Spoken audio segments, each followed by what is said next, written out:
If you're not willing to go in there and face yourself, you're not gonna find anything.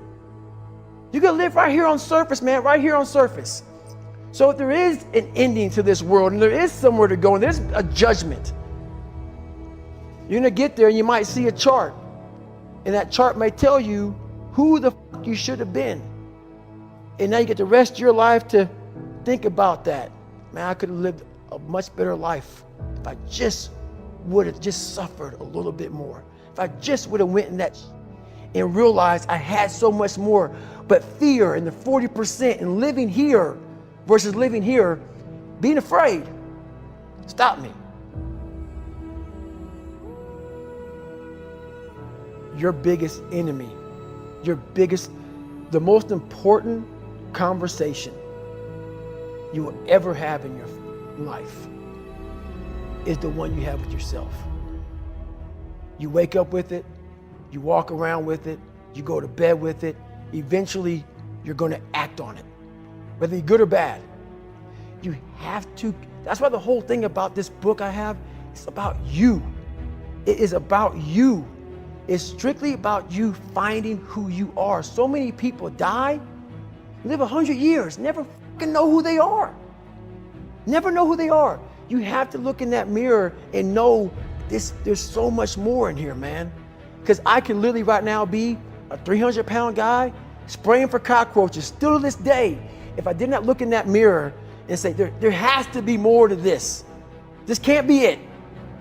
And then willing to go into it, dive deep into it, and give all I have to find it. So that's what all that's about. Let's say there's 10 people in this room, and we're all mediocre. But I'm the best of the mediocre people. I now think I'm great. I'm great.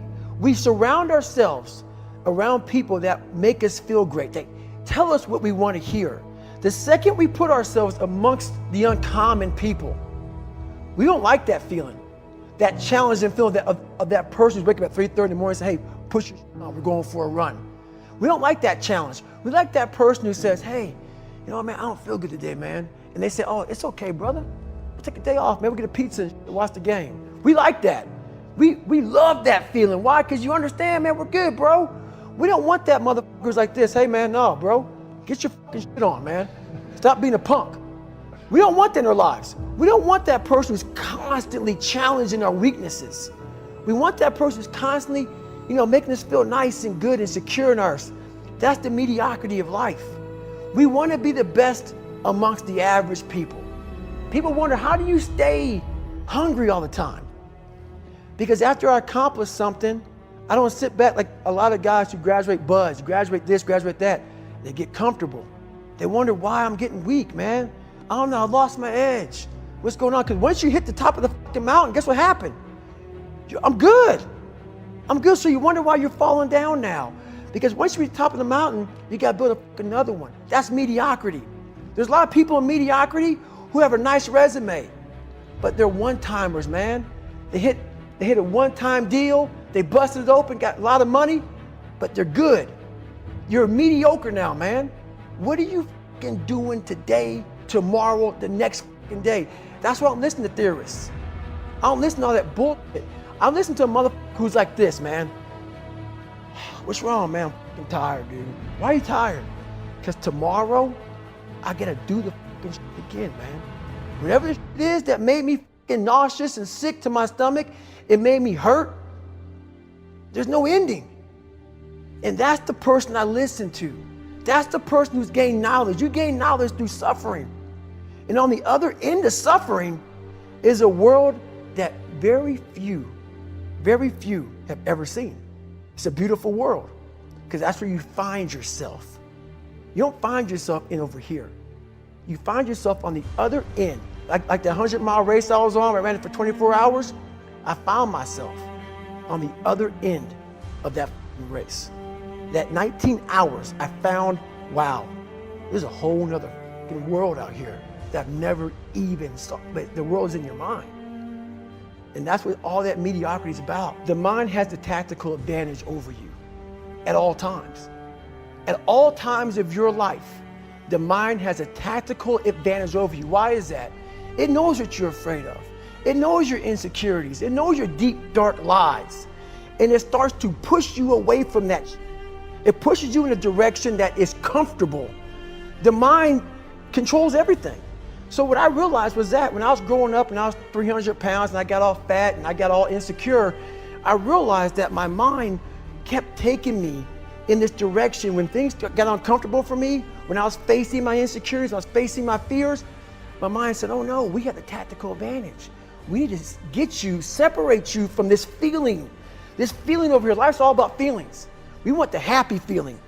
We don't want that feeling of this sucks. If in that moment, you can answer those up questions and you are now in charge of your brain versus your brain ruling you, that's where all that stuff comes from. So the 40% rule is all of that. You get to 40%, your brain says, we're done. Let's roll, man. This is starting to get painful. This is uncomfortable. So you sit down. You have to figure out ways, and everybody's different. That's how the book kind of talks about, like we all have these things about, 5 steps to this and 4 steps to this. It's a lot more than that. That's all bullshit. It's a practice that you have to, it's a habit. So if you know that at 40%, I'm feeling pain. At 40%, I'm feeling pain. That's where the 40% rule kicks in. Now it starts. Okay, I'm feeling pain. My mind's saying all this to me. It's saying, get out of here, run, flee. The fight or flight kicks in. Okay, we're done. We're not good enough. It starts telling you all these things. You start to believe it because the mind controls all. This is the time where you have to gain control back of your mind. It's okay. Let me see if I can go 45%.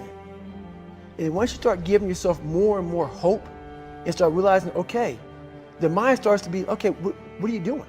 We're supposed to be going right and you're going left. You start then controlling your mind. Start finding more in yourself. And then it goes from 40% to a lot further than that. But that's the start of it though. Get to the spot where your mind is saying stop. Wherever that is, you gotta get there first. And then that's when that starts to work for you. You gotta control yourself in that moment.